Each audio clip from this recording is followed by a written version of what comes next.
Hello everyone friends, कहानी की शुरुआत में हम मिल्की को देखते हैं जिसे ये नहीं मालूम होता कि इसके पेरेंट्स कहाँ पे गए हैं एंड इसके पास तो रहने को भी जगह नहीं थी। ये एक जगह पर बैठी ही थी कि कुछ शराब में धुत गुंडे इसके पीछे पड़ जाते हैं।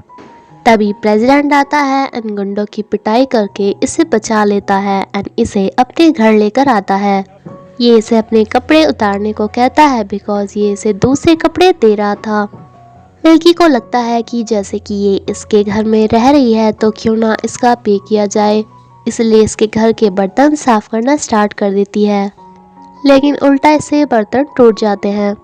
दैन ये पोछा मारना स्टार्ट करती है, लेकिन यहाँ पर प्रेसिडेंट आ जाता है और इससे पोछा भी टूट जाता है। ये ऐसे कहती है कि सॉरी बस मैं तुम्हें पे करना चाहती थी, तो प्रेसिडेंट इससे कहता है कि क्यों ना तुम दूसरे तरीके से मुझे रीपे करो मेरी गर्लफ्रेंड बन के। लेकिन मिल्की इसे साफ मना कर देती है। नेक्स्ट डे ये इसे बताता है कि अब से ये इसकी पर्सनल सेक्रेटरी है, जिसे ये पूरे दिन अपनी ऑफिस में ही रखता है। लेकिन इससे ऑफिस की बाकी लड़कियां छुटने लगती हैं एंड मिल्की को बुली करना स्टार्ट करती है। प्रेसिडेंट को जब मालूम पड़ता है सबका तो ये इनसे मिल्की को माफ़ी मंगवाता है। ये इसे लेकर कहीं दूर जा रहा था एंड इसे बताता है कि मैं एक बिजनेस ट्रिप पे जा रहा हूँ एंड जैसे कि तुम मेरी सेक्रेटरी हो तो तुम भी मेरे साथ ही चलोगी। मिल्की को लगता है कि ऐसे तो काम नहीं चलने वाला, इसलिए इसे आकर बोल देती है कि मुझे रिज़ाइन करना है। वैसे भी मुझे इस जॉब से रिलेटेड कुछ भी नहीं मालूम। जिस पे से बोलने लगता है कि कोई नहीं, मैं तुम्हें सिखा दूंगा। जिस पे एकदम से कहती है कि रहने दो, मैं अपना काम ही कर लेती हूँ जितना कि मुझे आता है। ये कहता है कि अगर तुम्हें मेरी सेक्रेटरी नहीं बनना तो क्यों ना तुम मेरी वाइफ बन जाओ।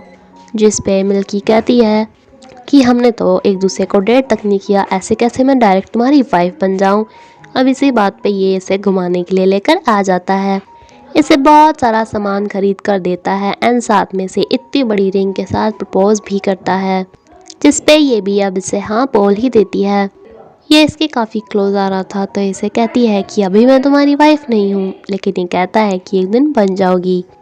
दैन मिल्की की मुलाकात अपने पुराने फ्रेंड ब्लैकी के साथ होती है, जो इससे इसके नोवेल वगैरह के बारे में पूछता है बिकॉज ये नोवेल लिखती है। लेकिन प्रेसिडेंट को पता चलता है कि इनकी गर्लफ्रेंड किसी और के साथ कैफे में बैठी हुई है।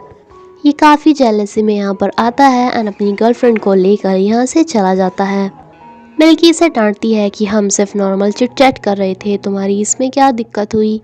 लेकिन ये कहता है कि तुम्हें किसी और के साथ चिट चैट भी नहीं करनी, आज से तुम किसी भी लड़के के साथ कहीं पर भी नहीं जाओगी। मिल्की को ये सब कुछ बिल्कुल भी अच्छा नहीं लगता एंड ये से गुस्सा होकर चली जाती है एंड बहुत ज़्यादा ड्रिंक कर रही होती है। जहाँ पर प्रेसिडेंट की ही एक एम्प्लॉय जो कि इसे बहुत ज़्यादा चिढ़ती थी, इसकी ड्रिंक में कुछ मिला देती है एंड देन 2 गुंडों को भेजती है इसके पास कि मिल्की को अच्छे से ट्रीट करना। लेकिन ये गुंडे कुछ कर पाते इससे पहले ही प्रेसिडेंट यहाँ पर आ जाता है, इनकी अच्छे वाली पिटाई करता है एंड देन मिल्की को यहाँ से ले जाता है। मिल्की काफ़ी नशे में हो जाती है, जो इसे ही बाइट करना स्टार्ट कर देती है। लेकिन जब ये सुबह उठती है तो काफ़ी अफसोस के साथ कहती है कि ओ नो, मैंने ये क्या कर दिया। मिल्की को उसका फ्रेंड दोबारा से मिलता है, जो इसे बताता है कि मैं तुम्हारे लिए एक बहुत बड़े नोवेल का कॉन्ट्रैक्ट लेकर आया हूँ एंड ये इसे फालतू में ही गले लगा लेता है, क्योंकि ये इस टाइम अपनी फ़ोटो क्लिक करा रहा था, जो कि प्रेसिडेंट के पास पहुंच जाती है। ये काफ़ी खुशी होकर प्रेसिडेंट को बताने आती है कि पता है मुझे एक नया कॉन्ट्रैक्ट मिला है। लेकिन प्रेसिडेंट इस पर बहुत ज़्यादा गुस्सा होता है कि ये सब क्या है। मिल्की इसे काफ़ी समझाने की भी कोशिश करती है, लेकिन प्रेसिडेंट इसे धक्का देकर चला जाता है एंड जब ये इसके ऑफिस में वापस आती है तो इसकी एक एम्प्लॉय इससे कुछ ज़्यादा ही चिपक रही थी एंड मिल्की को चुराने के लिए ये भी बोल देता है कि अभी तुम जाओ यहाँ से, मैं बिज़ी हूँ।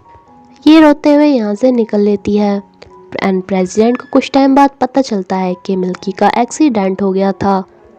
दरअसल इस एक्सीडेंट में से इसके फ्रेंड मिल्की ब्लैकी ने इसे बचा लिया था।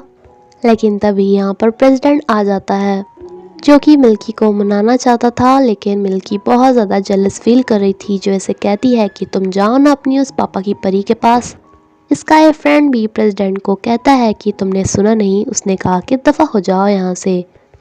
इस बात पे तो प्रेसिडेंट इसे ही पिटाई कर देता है एंड इसे कहता है कि हमारा आपस का मामला है, तुम ना ही बोलो तो अच्छा होगा। इस बात पे इस फ्रेंड को काफ़ी ज़्यादा गुस्सा आ जाता है, जो कि पता नहीं कहाँ से एक चाकू लेकर आता है।